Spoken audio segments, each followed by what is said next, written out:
Good evening, everyone. Good evening, ma. Good evening, Mr. Jerry. Good Good evening, Dr. Titology. Okay, so I can start, right? Yes, ma. Okay, thank you so very much. I want to thank the CEO of Golden Lamp Leadership Initiative of Africa for this privilege to take up this session. And once again, I want to wish you a happy birthday. Thanks for being a blessing to each and every one of us. Thank you very much, Ma. Yeah. And so so that I don't get to waste so much of my time. Let me just get into work. But then I'm Onishile Deborah Fulike, I don't know, Redeemers University. I'm presently the acting head of Department of Nursing Science, Redeemers University, and I think we should in between, maybe that's because I like to use myself as a proper example when it comes to research, when it comes to teaching students. So probably some other things you get to know in the course of the lecture. But then let's get into work. Now I'm to talk to us about data collection method.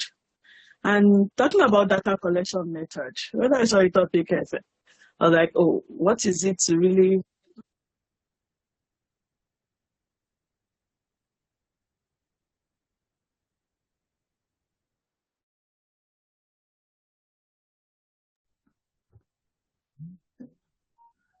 That's the network again, right? Yes, ma. Yeah, because you can see that it's like she's frozen.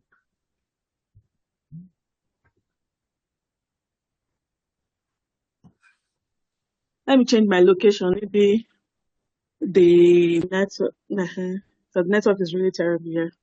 But please, if you can hear me, please let me know. I'm so Yes, ma. sorry for you can hear me. Okay, thank you. Okay, let me just do it like this.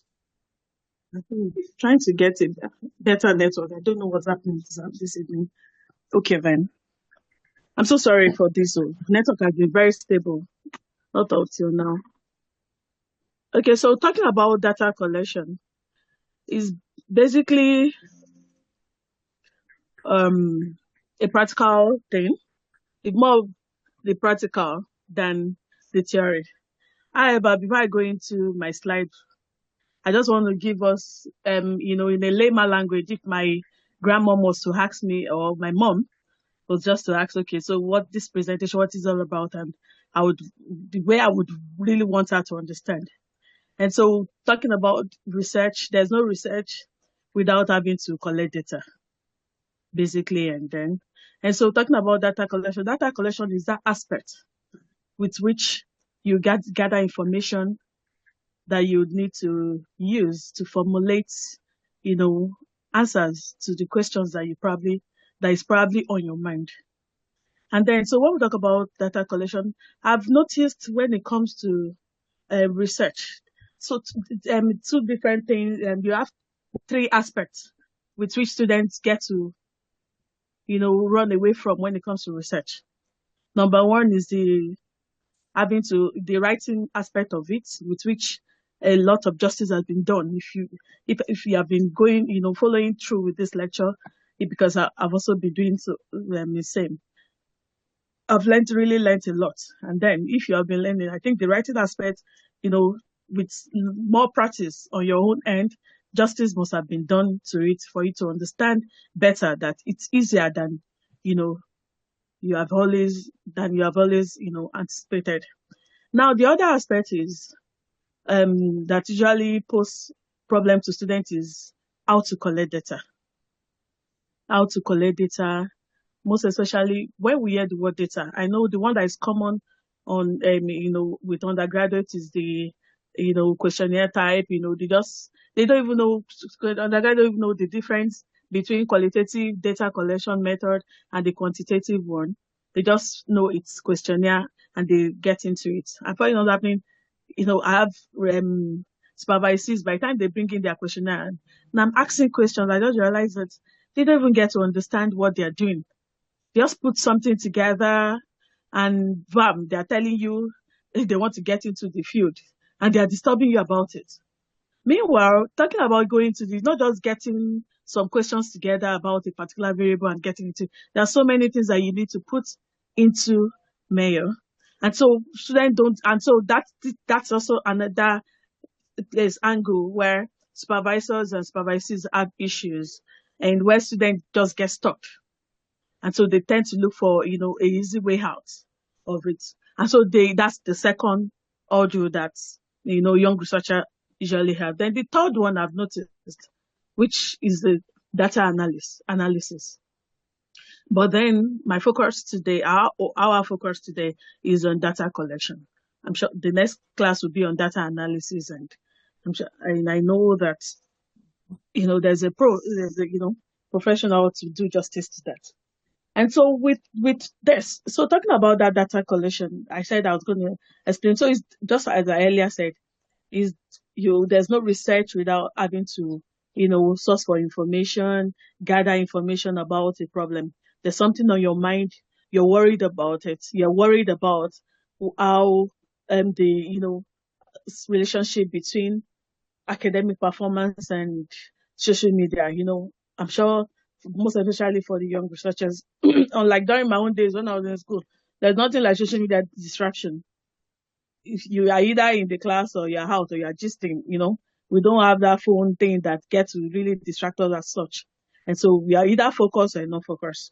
Unlike now, so there's so much about the relationship or association or correlation between academic performance and social media. And then so you want to, as you are worried about it, you're wondering why this the correlation with it, you want to see how they affect each other. So this becomes, before you know that, you formulate a research question and then you want to ask questions about it.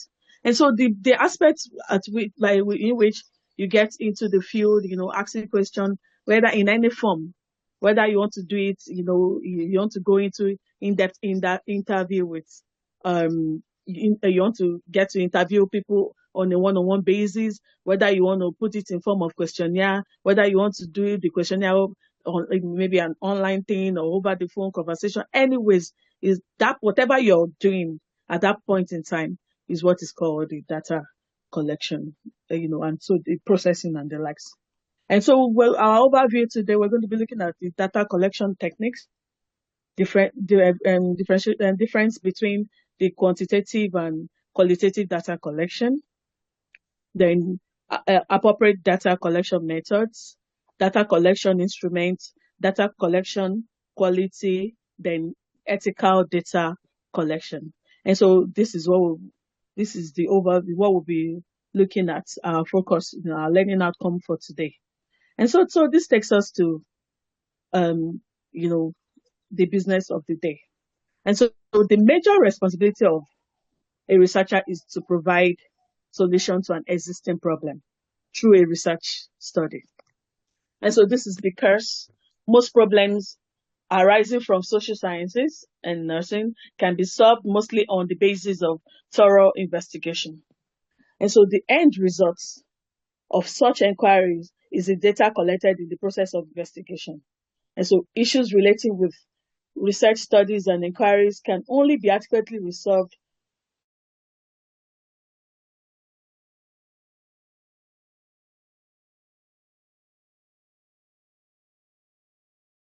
and so, however, the quality and the authenticity of a research depends on the adequacy and reliability of the data collected. A major responsibility of an investigator is therefore to collect a reliable data. I use the word reliable, not just collect it, that in the process of finding solutions to the identified problems. And so this takes us to the major question to be asked. So the major question to ask is this: what strategies can an investigator adopt to collect a reliable data? What strategy? Not just a data, a reliable data. Before I go on with what data collection is all about and the likes, I just want to briefly tell us. I said in between I'll be telling us about my own experience, so that we can learn. Now, talking about them, I remember during my master days, my supervisor would not just leave you to just, he won't just look at your questionnaire.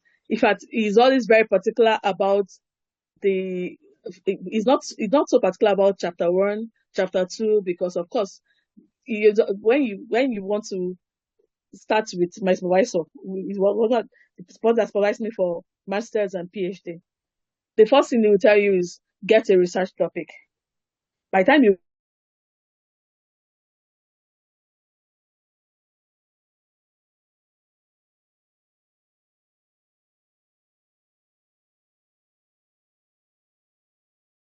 to do. And the next thing they will tell you to do, he won't tell you to go and bring your like the regular way it is being done in the university.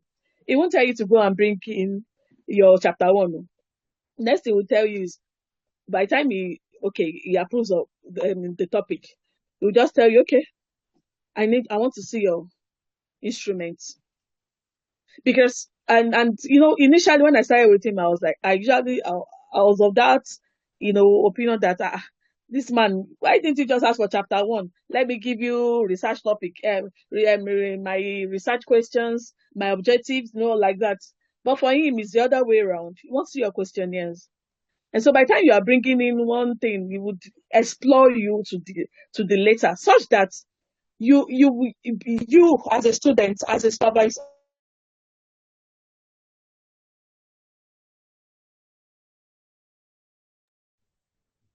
Jerry, can you send her a message? Maybe she needs to change location.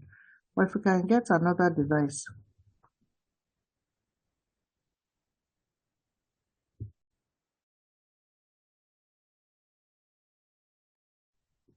Hello, Jerry.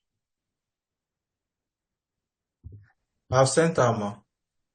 Okay, or am I the only one having this issue? No, ma, no, ma. No, Okay. ma. We're also having that Nice. break. All over. Lecture is interesting.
Jerry, any luck?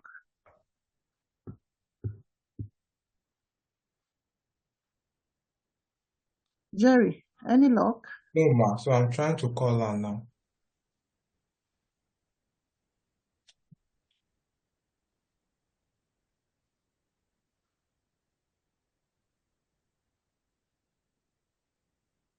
Okay. I'm really sorry. I don't know this network this evening. Please, can you hear me, please? Yes, ma. I'm Yes, so ma. sorry about this network. Funny enough, I've had the meeting before now and they didn't give me this. Okay, so now let me just and so this takes us to I'm just trying to emphasize on the importance of data collection and why it should not be taken, with levity.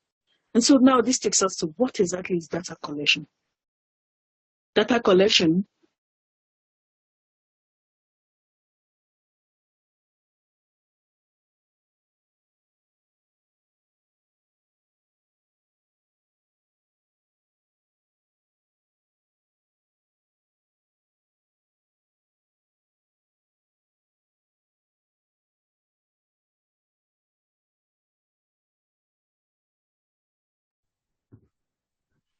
Unfortunately, we can't do without this.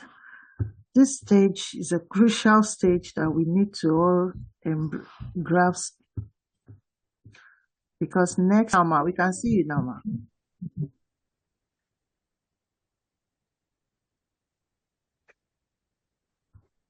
Oh, okay. You're on now, ma. Dr. Nisha, you're on now, ma. Can you hear us? Closing again. What? The connection.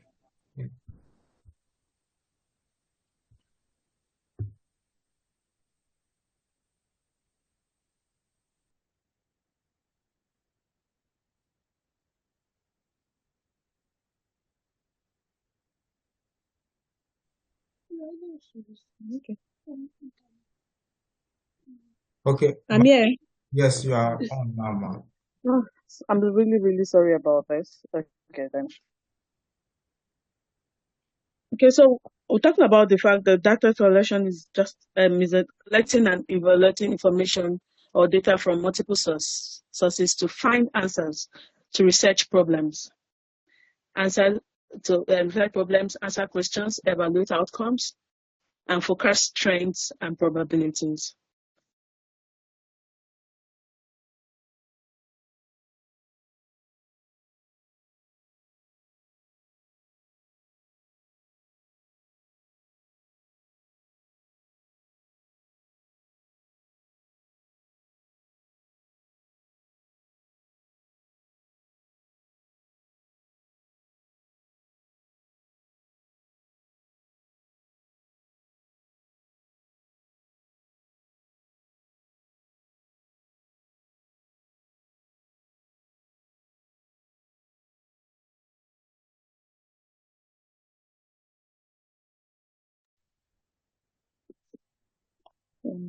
It's me and network this evening. God help me.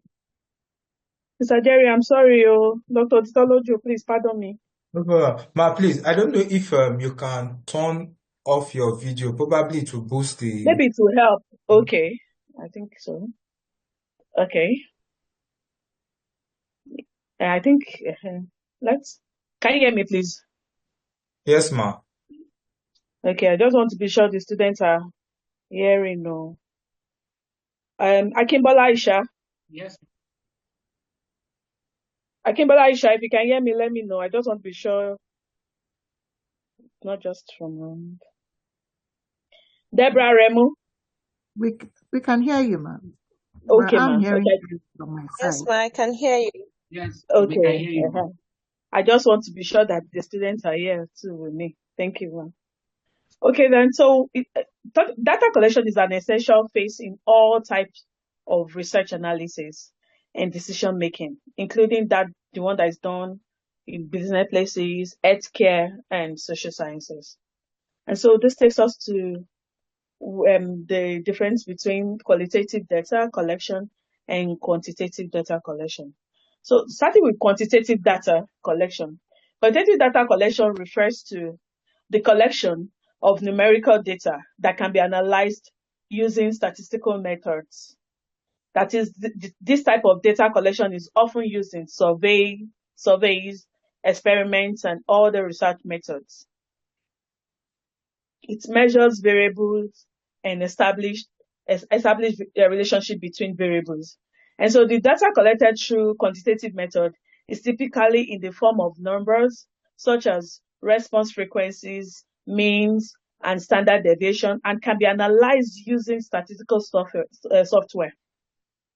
Quantitative research typically requires a larger sample size in order to capture as much information as possible without letting outliers skew the data.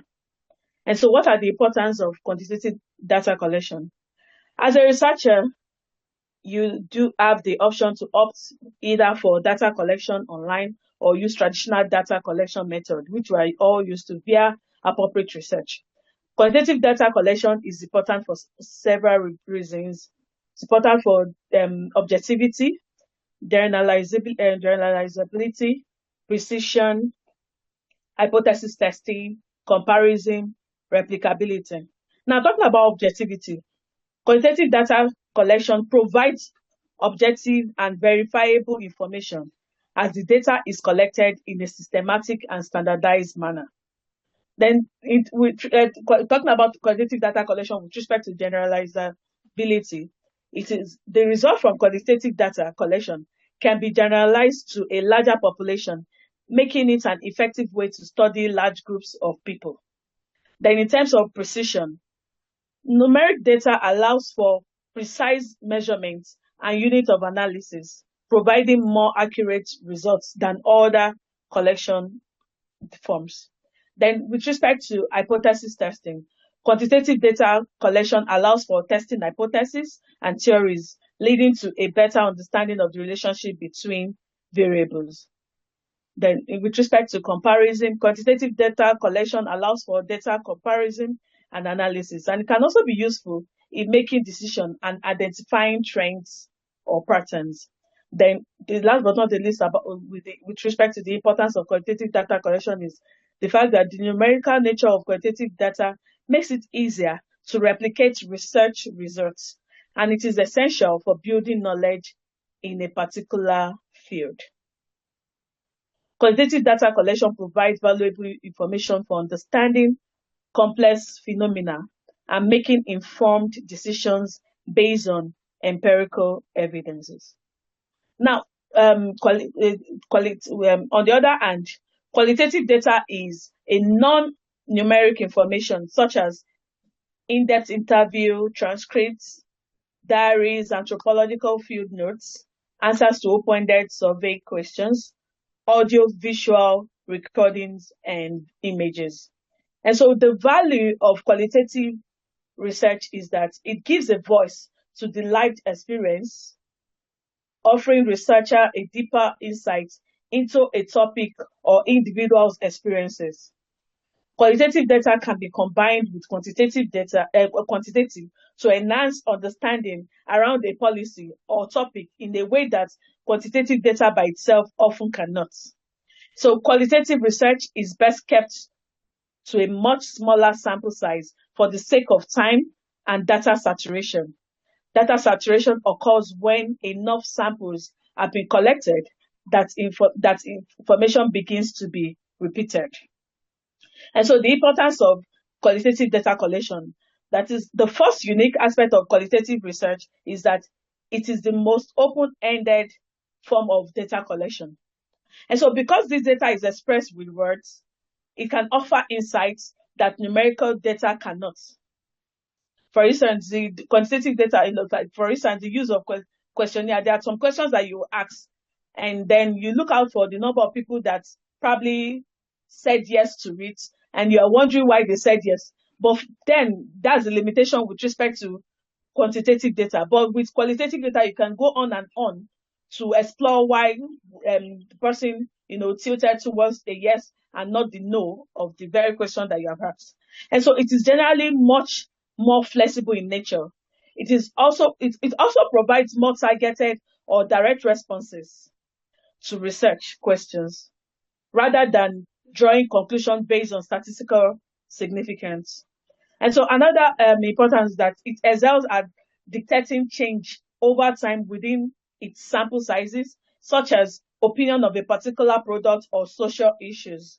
Another major importance of using qualitative method is the speed at which information is collected. Rather than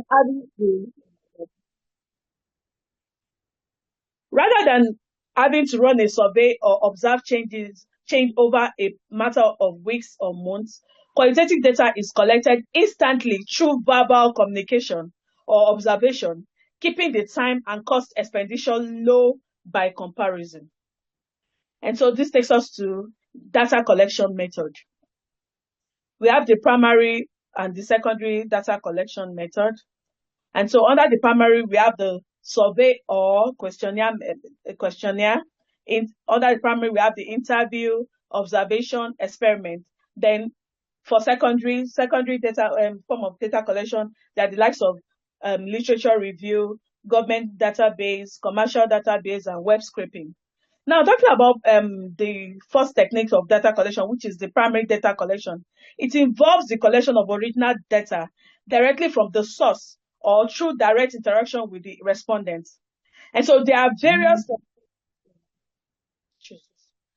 various techniques for primary data collection, and this includes, like I earlier mentioned, the survey and the questionnaire. That is, the researcher designs structured questionnaire or survey to collect data from individuals or group.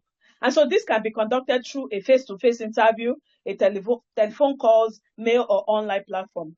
But the interview involves direct interaction between the researcher and the respondent. Next slide, please. And so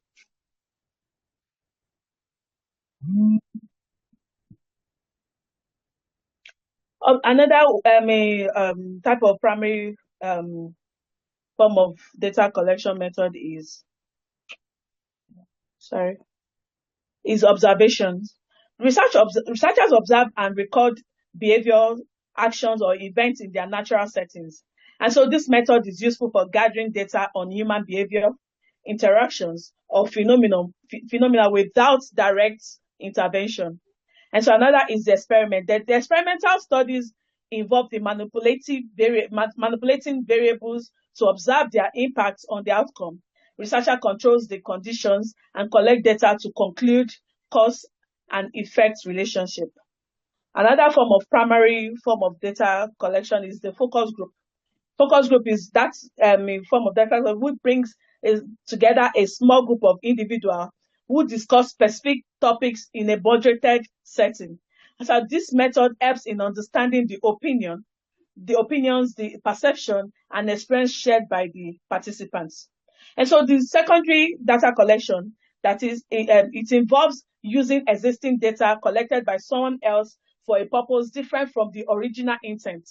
That is, that the researcher analyzes and interprets this data to extract relevant information. Secondary data can be obtained from various sources, which includes the published sources, like I earlier mentioned, online database, government record, publicly available data, then past research studies. That is, previous research studies and their findings can serve as valuable secondary data sources that researchers can review and analyze the data to gain insights or build upon existing knowledge. And so this takes us to data collection strategies. Like I earlier mentioned, while I was talking about my experience with my supervisor with respect to, data collection, for him, he would always tell me what he did with me throughout was start with your topic. From your topic, once you have an idea of what your objectives are, which can be changed in between, but the main thing is once you know your variable, according to from my own experience, once you know your variables, you know the questionnaires that suits them, you either get a standardized tool or formulate your own questions with respect to your objective. And so now let's look at how to develop data. The first is you choose a research topic, which this will help to allow you collect reliable data. Remember, we're looking at reliable data, not just getting data. One of the things that I've noticed, with my relationship with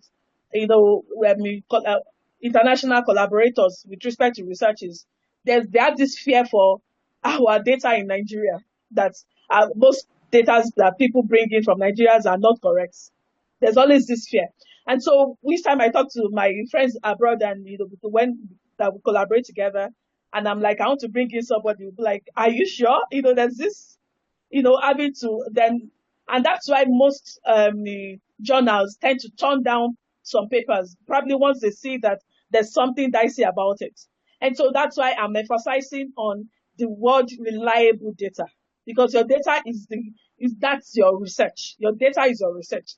Forget about your literature is other people's work. You want to draw from it, and from there you have brought out your objective, your hypothesis. And so your own data that's chapter 3, 4, and 5. That's where your real work comes in, and it's very important. So data collection strategy involves choosing a research topic, and it helps you to collect reliable data. Then identify and define the objectives of the study. Define the objective of the study. Identify the organization or persons from whom the necessary data will be collected. That's very important. Establish the definition of terms of the item that will be used in the study. This should be based on words that's common usage relevant to the topic and must be clear and not liable to many interpretations. The next is determine the study population and decide on the sample size. I'm sure you have done this in the past. Decide on the sample size. Then one can use the statistical sampling techniques to determine the sample size as well. And so the next is you acquire the necessary techniques involved in data collection. Be sure that you are skillful enough in data collection. You can't want to get data from a secondary school student and you just believe that it's the same technique that you use in obtaining data from the university undergraduates that you use. No, even for primary school, there are steps to it. Remember that we will still get to the ethical consideration aspect where you may need to, go through the step-by-step process of, having to obtain their consent from their parents or depending on your target population. And so you decide on the method of data collection, whether you want to use questionnaire, personal interview, observation, and the rest, and choose the appropriate method to use. This you would have known from the very beginning, whether your work is a qualitative work or quantitative, or you are using a mixed method. Then design the form for data collection. Formulate the questions and make them meaningful to the respondents. Decide whether the questionnaire will be administered personally, by mail, or the use of enumerators. The design of the questionnaire and the accompanying instructions must be clear and understandable. However, if the enumerators are to be used, they must be properly trained in the art of asking questions. That is, if you need research assistants, they must be properly trained. You don't just bring in people because you have short timing, which is what is always very common. You just get people, call somebody, you want to collect data in Lagos, you are calling one auntie to just help you go and get it. And that way, if you are not careful, this may help render your data invalid. And so, any method adopted in the data collection should be preceded by a letter of introduction to the respondents. This letter should specify the purpose of the research and the type of data that the respondents are requested to supply. Before embarking on the collection of data, determine how the data will be collected and processed. Determine the method of analysis and the interpretation of the data is very important. Determine how the data will be presented in a meaningful form. Determine the resources, time, money, and other material that will be needed in the exercise. All of these are very important. Remember, while I was during, I think it was still my MSc, first MSc research, when I was to collect the data during my MSc, my target population, the nurses in Osun State, specific hospitals. I don't want to mention one of the hospitals. I remember going to one of the teaching hospitals to collect data.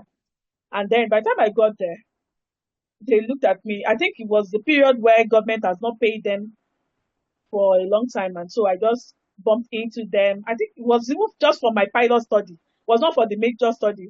And they were like, even though you have collected ethical, you already have something to show us that you've taken permission to come and collect this data. So they now asked, what did you bring for us? So when I said, what did I bring?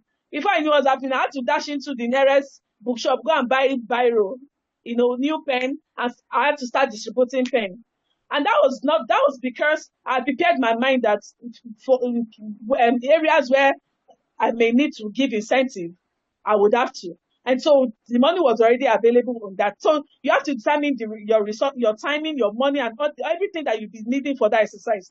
If not, so it wasn't when I showed them that I had new pens for them, It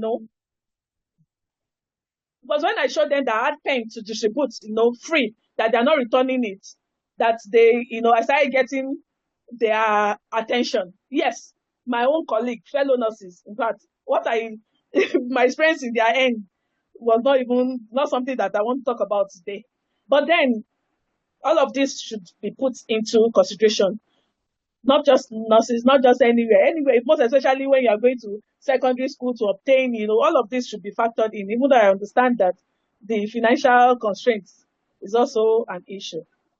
Now, so this takes us to the next, which is the data collection instrument.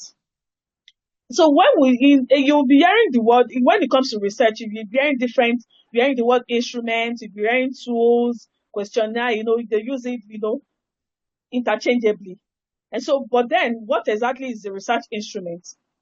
When you hear the word research instrument, not necessarily questionnaire per se, but then depending on the context with which you want to use it. A research instrument is a tool used to collect, measure, and analyze data related to your research interests. It's a tool used to collect data. And so the example of the research tool now includes our laboratory equipment, our survey questionnaires, statistical software, data visualization tool, literature database, collaboration platforms, and more. And so the choice of the research tool depends on the specific research objectives, methods, and requirements of the study. And so now this takes us, I just want to narrow down because if I start going into several research tools, our time may not permit it. So I'll be narrowing it down to questionnaires, which questionnaires are a common research instrument, most especially with undergrad, within our clan. And so a questionnaire is a research instrument that consists of a set of questions that is for the purpose of gathering information from respondents through survey or statistical study. And so a research questionnaire is typically a mix of closed-ended question and open-ended question at times. And so questionnaire can be used for both qualitative and quantitative research, depending on the design and the purpose. Additionally, put that into place because I know most students mix it up. When they hear the word, when they talk about quantitative, they just feel like it's questionnaires and that's all. But then it can be used for either the qualitative and quantitative research, depending on how you design it and the purpose for which you want to use it. Now, talking about questionnaire with respect to quantitative research, questionnaires can be used to collect numerical data through closed-ended questions, e.g., for example, the multiple choices, rating scales, responses can be analyzed statistically to identify patterns, trends, and correlation. And so that is for the quantitative research. Questionnaire with respect to qualitative research can include the open-ended question to gather textual data, allowing respondents to share their thoughts, feelings, and experiences in details. Responses can be analyzed thematically using techniques like content analysis or thematic analysis to identify meanings, patterns, and themes. In some cases, questionnaire can also be used in a mixed method research, combining both the quantitative and the qualitative approach. Then a well-designed questionnaire can provide valuable insights regardless of the research approach. So what are the factors to consider when developing a questionnaire? Factors to consider when developing a questionnaire. A good questionnaire should be valid, must be reliable, must be clear, must be succinct and interesting. And so when we talk about the validity, like we all know, we have learned earlier, talking about validity is talking about the adequacy of the question, the appropriateness of it. And reliability has to do with consistency. Consistency, that questionnaire must be consistent such that when you use it for the same group, for instance, if I want to use a questionnaire to measure the work-life balance of nurses in Osun State, the same questionnaire must be reliable, must be consistent to measure the same work-life balance of nurses in Ondo State or even in Nigeria as a whole. Now, though there are some measures to all of this, for instance, if we're bringing, for instance, when my MSc thesis was on work-life balance among nurses, work-life balance, their marital stress and the likes. However, the questionnaire I used, I adopted a standard scale, a standardized scale, by not that had not been used in the Nigeria context to start with. So, but before I had to use it for the main work, I had to carry out a pilot study to be sure that, you know, it meets, it goes in line with our indigenous, nature here in Nigeria. So all of this you need to put into consideration. And so like I earlier said, it must be valid, it must be reliable, it must be clear, it must be interesting. Your questionnaire must not be boring. It must go from, the easy question to the more complex ones. It is important to design questionnaire based on a conceptual framework. Scrutinize each question from their relevance and clarity, and think of the analysis you're going to perform at the end of the day. Another factor that you should consider is that your questions must be easy to understand, complete, and they must be must respect respondent privacy. What item as questions rather than statements. You use verbal labels for each question. Ask about one idea at a time. Phrase questions with positive language. Use at least 5 response options per skill. Maintain equal spacing between response options. So these are the factors I should look at. I know I've met some people with the school of thoughts that questionnaires should be in form of a yes or no thing. But then I feel that it creates a form of bias. At least there should be that at least a 3 to 5 way 5 response option scale where you tend to allow for instance, someone is asking me a question using a yes or no to explore my knowledge of COVID-19. For instance, to think that they're using a yes or no, there are some questions that I probably may not really know it fully. I may just want to be in between, or probably say, okay, like I do not, I totally do not know, or I do not know at all, or I know a bit of it, I do not know so much of it.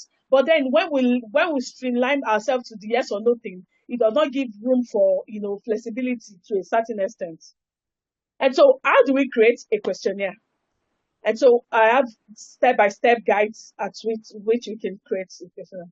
So the first step is you define your objective. That I've said from the very beginning. You must define the objective. On that, the step 1, that is, you clearly articulate the research question or purpose of these questionnaires.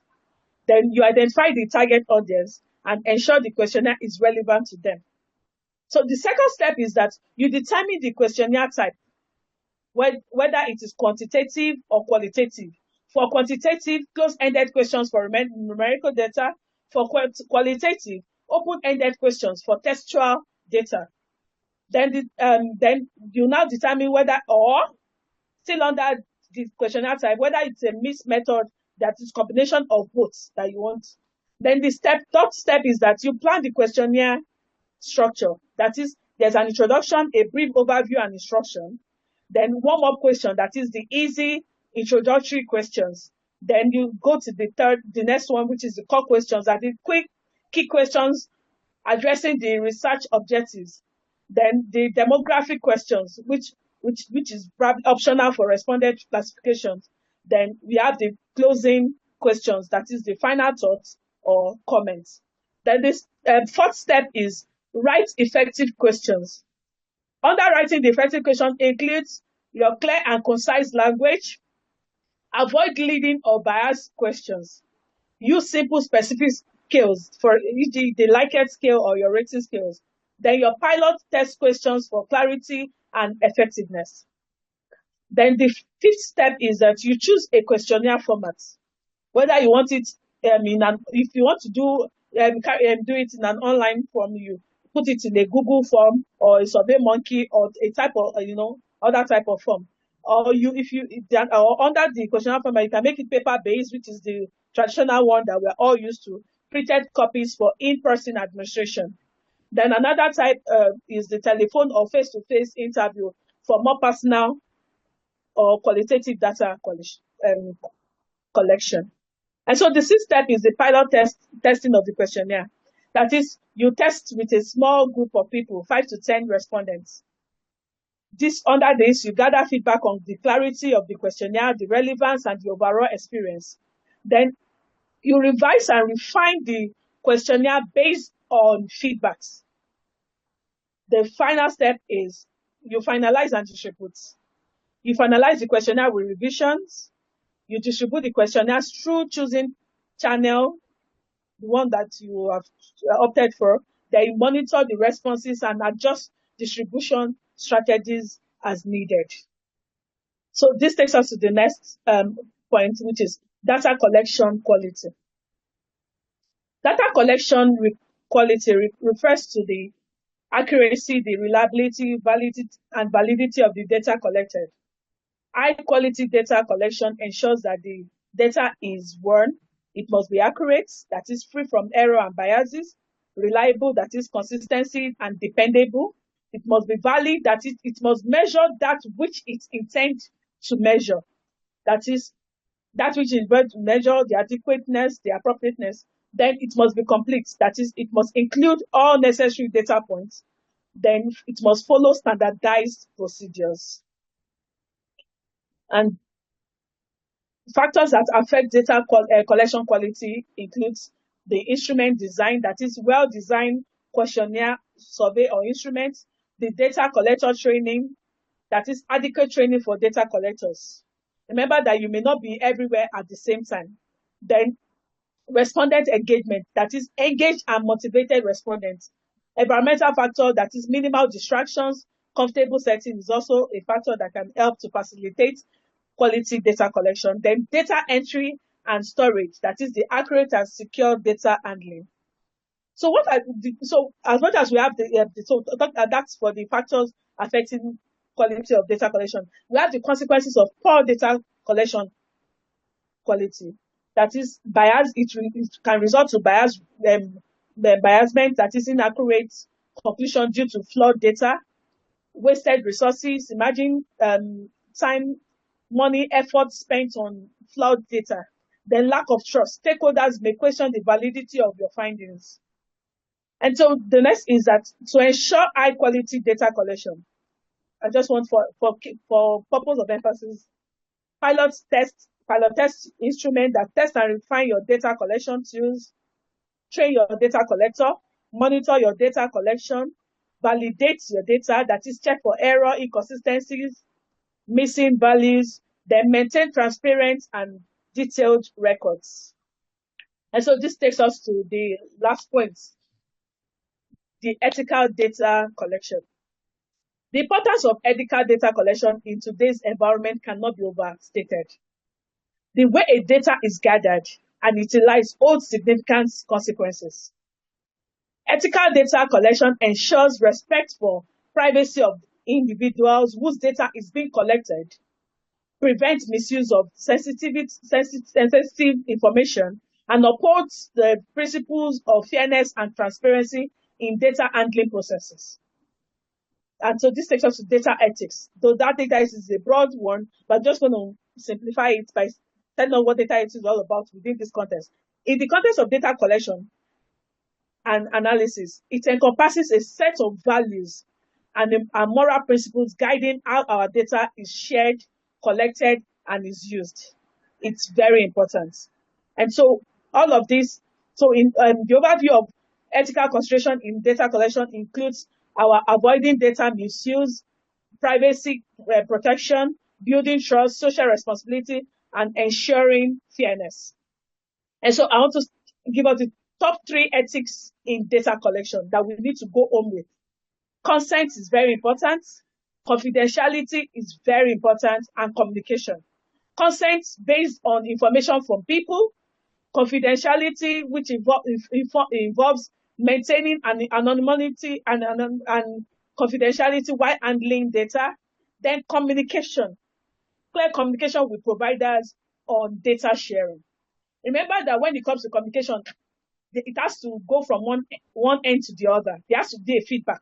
You must ensure that there's clear communication. And so this brings us to the end of today's lecture. But then I want to just give us a brief summary of data collection methods so that we'll go back home with for the benefit of those that probably may just be joining us and the likes. And so the summary of today's lecture is just to talk to us about the different quantitative methods of data collection and qualitative and all of the mixed method. Talking about the quantitative methods, we have the survey, that is the online offline questionnaire to collect numerical data, experiment, that is control studies to test whether cost or effective. I didn't mention quasi effect. I didn't do much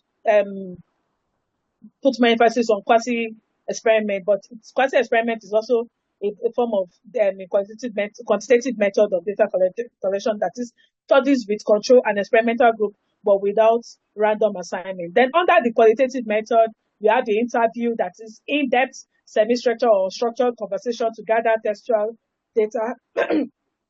Focus group, that is group discussion to collect data on opinions, attitude, and experiences.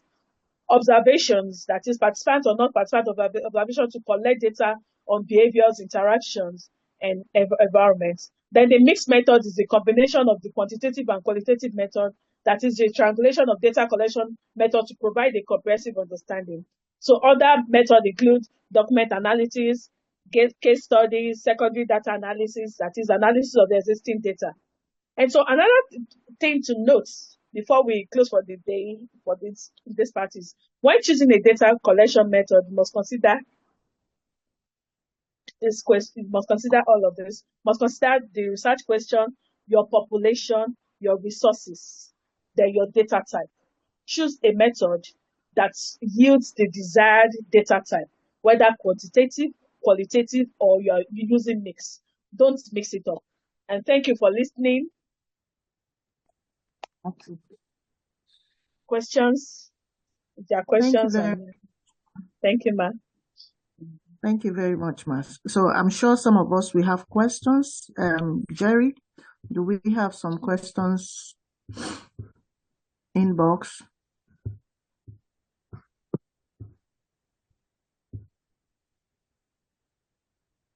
Yes, ma'am. The questions are coming in on the text. Okay. I can see a question on what will a quantitative questionnaire contain? The sections in the questions. Like I earlier mentioned, quantitative questionnaire. Okay, sorry, let me go back to. Maybe the I'm sure the person is talking about the structure. Yeah, so that the structure. Yeah. So the quantitative, remember I said that it has to start from the introduction and instruction concerning the question, the research topic, what the questionnaire is all about. And so that's not, so that the instruction to state what you are into, at times it's optional, but most people usually want to see your research topic on the questionnaire so they know what they are getting into. They just want to start seeing questions, and it will even affect your timing, with each person when they start asking you what exactly are you researching on. So it's always good that the instruction covers your research topic and whatever instruction that you want them to, follow, the guideline you want them to follow. Then that's one. Then the next phase is that is your what's it called? Usually it is the demographic questions, right? Which is optional, depending on the context. It's respondent specific, where you have for some, if you really require to ask for age, that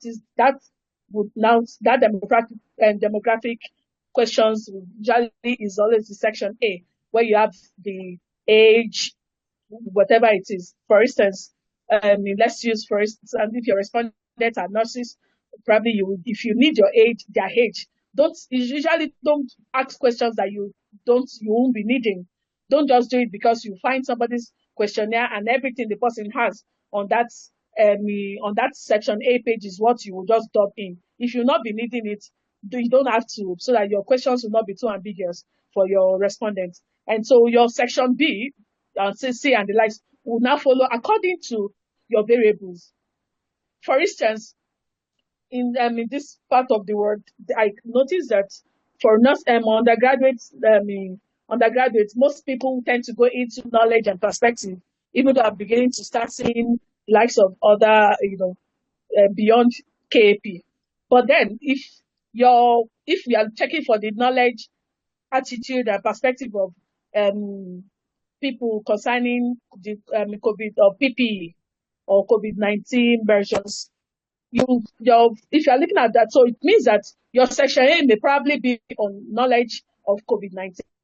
The next session may be on attitude, the another one on perspective. If that's all what your research questions are all about. But then it has to go in line with your sections, has to go in line with your research questions and objectives.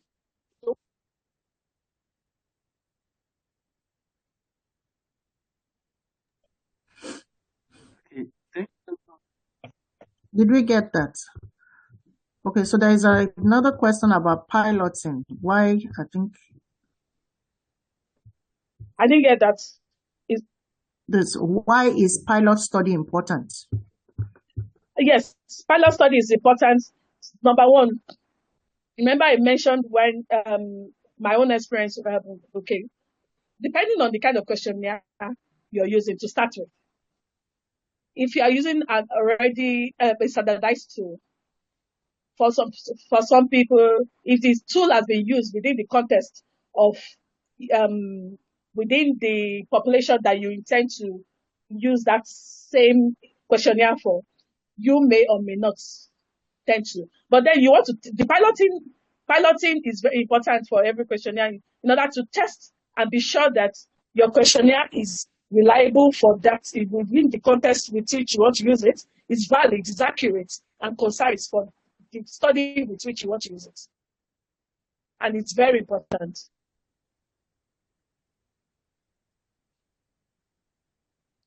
I don't know if that's...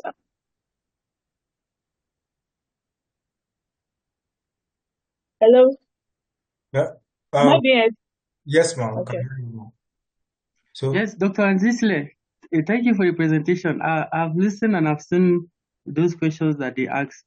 Mrs. Yemisi was also trying to clarify to ask you those questions. I want to share a little experience from the last exercise we had. We noticed that most of the undergraduates, they will sit within the comfort of their rooms and formulate questions according to their objectives and spring into the field just to go and obtain data. So I think you have thrown more light. And with the question they asked on pilot study, that is why it is really important to carry out pilot study to test run your questionnaire first before you carry out on the actual group. So the emphasis, honestly, you need to emphasize on that because they are fond of doing that. And the issue of standardized tool, you hardly see them talking about standardized tool. It's not convenient for you to just make your own tool and then take it to the field. It's just like even using a tool, let's say BP apparatus, where you designed by yourself, and then you straight take it to go and judge people getting data. For that, you know that the data will not be valid for such a judgment that you're going to carry out. So the students need to know that that questionnaire is as important as your BP apparatus, as your thermometer. So it needs to be standardized, and then before you apply it. So they can adapt or adopt. So, but whatever means you do, you must carry it and take it for some form of validity or reliability check. That's either using the test retest, the pilot study, and all other methods you have. So thank you. I know time will not permit you to exhaust all, but you have really dealt with the issue. And we thank God for this forum. The nursing students are now seeing it. And of course, maybe it will change, it will take a different shape. Thank you. Thank you very much, Mr. Bonja. I didn't even know you were in the house. Thank you so much. You just nailed it on the head. I was going to make reference to the last exercise we did too, because I wanted Dr. Nishile to actually wrap up before I do that. So students, when you are writing that aspect of your study, because she just said it now that in developing your questionnaire, you need to make an introduction, your topic first, then introduce the questionnaire. that this study is about so to inform the audience, then the consent page will be there. But in listing out what is in your questionnaire now, she said, your demographic data first. You may want to collect names, age, all those things. That's the first thing. Then you go into each section of your questionnaire based on your research questions or your objectives. I hope we got that. Yes, ma'am. Yes, and not only for you to put it in your questionnaire, when you are writing your study and you are talking about that aspect, you need to explain to the people that are reading your dissertation that, look, my questionnaire is about this. Then tell the audience, is it a standardized questionnaire that has been used before? If it's a standardized questionnaire that has been used before, where has it been used? And did they validate in those settings? You need to explain that, and you need to attach the necessary evidence and citation. Then when you now do that, you will now explain the sections that are in the questionnaire. The questionnaire has been divided into demographic section, this session, and each question contains this. You will explain that before you now begin to say what you have done with the questionnaire and how you went about it to make sure that there are no ethical issues or interest here and there, okay? And she has already explained it also that piloting is important because you need to have explained that, okay, because the thing was used in UK, does not mean that it is valid in Nigeria. Cultural differences are there. The target population may not be exactly the same. So you need to explain that, okay, so I had to do a pilot to ensure that this and this is done. Hope we got that. So that's why we are taking time to explain all this. And if you are not using a standardized questionnaire means that a questionnaire has already been developed somewhere. They have tested it. They have used it in one or two different, and those questionnaires, you find them online, especially when you are doing topics that are relevant to some other people. Look at what they've done. They will explain there in the article whether it's a standardized question, and they will tell you how they standardized it, how it was standardized or how it was validated. They will explain that. So if you use standardized questionnaire, fine, it makes your work easier. But if you cannot get a standardized questionnaire, you need to formulate your own questionnaire. That means that in presentation, you will explain the process that you used. Most of you, what we saw in your work, you were just saying that the questionnaire was validated by my lecturer, by my supervisor. No, there is room where a team of experts can validate for you. But your supervisor alone is not a team of experts. That is just one person. So all these things are very important and they make your work strong. Do we understand? So, yes, ma'am. I can't see Dr. Nishina online. Maybe network issue again. Can you see her? I'm here, ma'am. Oh, okay. That's why I'm doing all the talking because I can't see her. All right. So somebody asked the question. She said, what can I use to validate the reliability of my questionnaire? Validate reliability. You are either to validate the reliability of your questionnaire. Okay, now that's one of the there are two things which is common. So I don't know which. So let me start with you have just talked about the validity. Now talking about the reliability. One of the apart from what the way to test the reliability of your questionnaire is when there are different types of reliability, like you must have learned on earlier before today's lecture. We have the trying to check for the internal consistency. We have the state-of measure and the likes. Now, for your questionnaire now, number one, remember we talked about what exactly is reliability. You want to check for consistency.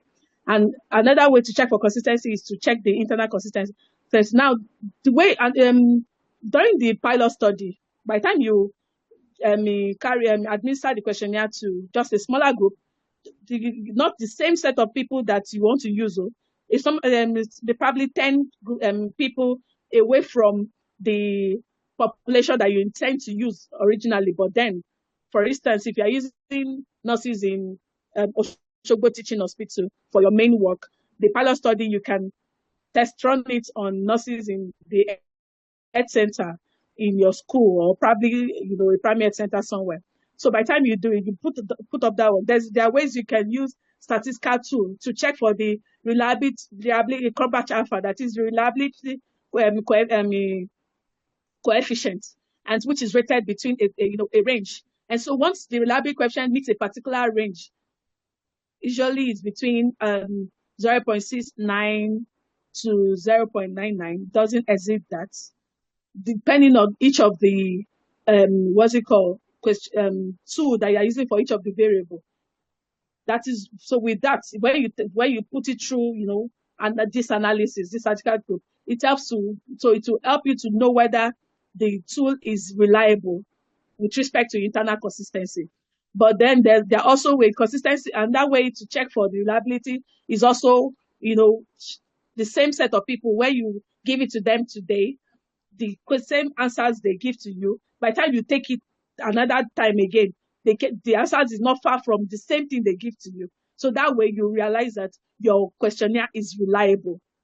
And so another way is also to split it into half. So we have the split half, and different ways. But then that is why one of the importance of the pilot study, it helps when you subject it to this statistical analysis, it helps to test for the internal consistency, which makes them helps to show that the questionnaire is reliable. So this is how to test for reliability. Because I don't know, maybe Professor Bonji said earlier that most students just sit down, they don't in their room and conjure some things together. When it even comes to reliability, because one of the key place where I get to know when I get to pick up a research work, I don't go far-fetched. The first thing I go to the chapter 3 to see the questionnaire. I don't just go to the chapter 4. A lot of people do a lot of bacadabra to bring out their chapter 4 and 5. But then when you check that pilot study, I now ask, somebody gets just one reliable Cronbach alpha for the entire questionnaire, and I'm asking for which of the section or which of the tool that addresses which variable did you get this Cronbach alpha for. And so this brings us to the area where for every of your research objectives, for instance, let me give you an example. You're checking for the relationship or the association between academic performance and social media. The questionnaire the instrument that you use to test for social media is different from that of academic performance. So when you are doing your pilot study, you are checking for the reliability coefficient, the Cronbach internal consistency of the questionnaire that you use to test for the academic performance, away from that of the social media. And so you need to understand this, because by the time if you have this base understanding, when your data analyst or whatever it is brings this back, by the time you're asking him some question, he knows that you know what you are talking about. So I don't know. So this is how you can test for your the validity of your reliability for that person who has asked that question. So you subject it to either analysis or you split it up, but the essence is to check for the consistency of the items on your questionnaire. Thank you. Thank you very much, Ma. And also, I would like to add that, language also matters. If you take a standardized questionnaire from America, the language, especially when it has to do with sensitive topics, the language they will use there, you may not be able to apply it if you take it to maybe a Hausa community, or if you take it to Far Eastern community. So the pilot study will actually open your eyes to see whether you have to modify the question. And that is why even when Mr. Bonji was saying, you either adopt or adapt. So that's where adaptation comes in, because you may need to change some of the languages. Some of the questions may not even be relevant at all in your settings. So that's why piloting is good. It opens your eyes to a lot of things. And it also opens your eyes to see whether is it okay for you to administer that questionnaire alone by yourself, or just give them and say, okay, you push, go and fill. Or maybe you need to actually sit one-on-one to be able to administer this questionnaire. Those are the things that piloting will expose you to.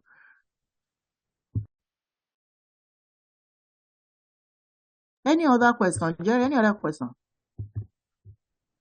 I have a question, but I don't know if it's a logical question, but I just feel I should just ask it Please anyway. go ahead. Please go ahead.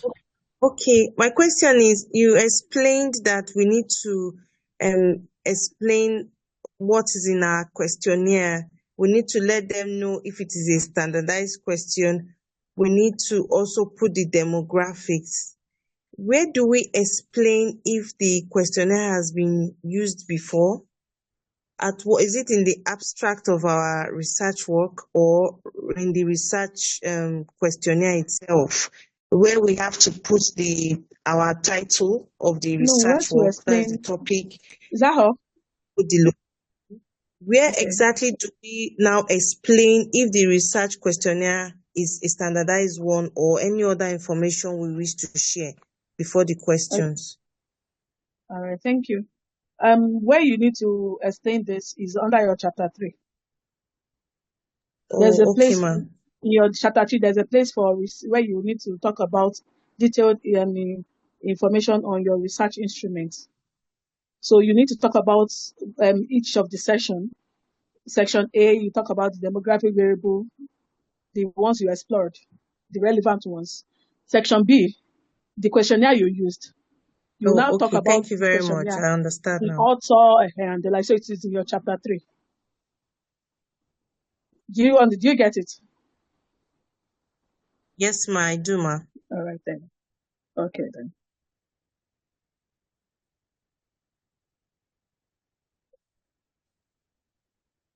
Any other question, please? All right. So because it's not enough for you to know, it's also important for you to be able to put it correctly when you are writing it in your dissertation. If your presentation is wrong and you do not give the reason why, because when you tell me that I've used this questionnaire, my question in my mind, I'm going to be wondering, okay, why did you use that questionnaire? So you have used the questionnaire. How was it developed? Then what exactly is contained in the questionnaire? So presentation, that's why I say present, and that's why we took our time to teach academic writing. Presentation is as important as everything you are doing also. So put that at the back of your mind, because the data collection process, apart from following questionnaire and all that, the other angle to it is that every method you want to use, they have their bias, as in they have their advantage and their weakness. How did you manage to make sure that those weaknesses does not affect the quality of the data you want to collect? So like Dr. Nisha mentioned something earlier on, she said that if you are using a questionnaire, maybe when she got to the teaching hospital, the nurses were not responding very well. She had to give an incentive, which is the biro. Now, you know that in research, actually, you have to mention that you did that. You have to mention that you actually did that, and you need to justify that it is acceptable because survey can do this, can do this, can do this. People may not want to respond because of this, and people may not. So sometimes it's acceptable that you can incentivize as long as it is within ethical jurisdiction. You need to explain that. So you have to be as transparent as possible so that if another person wants to do that study in another place, the person will learn from that experience. That this person said this and this, okay, let me just replicate exactly what this person said and see whether it will give me the same results. Do we understand? Yes, ma'am. All right. So do we still have any questions for Dr. Nishle? Okay, so if we don't have any question, I want to thank you very much, Dr. Nishle. Thank you so much. I'm sorry about the network embarrassment.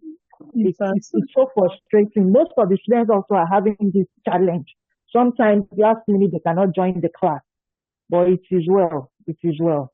So we're just going to So for the weekly activity that you would want them to do, please help us to send this to Jerry. He's going to post it to the group. Okay, ma'am. All right. And so please, everybody, try and fill in your weekly survey form. So Lou, you can continue from here, please. Over to you.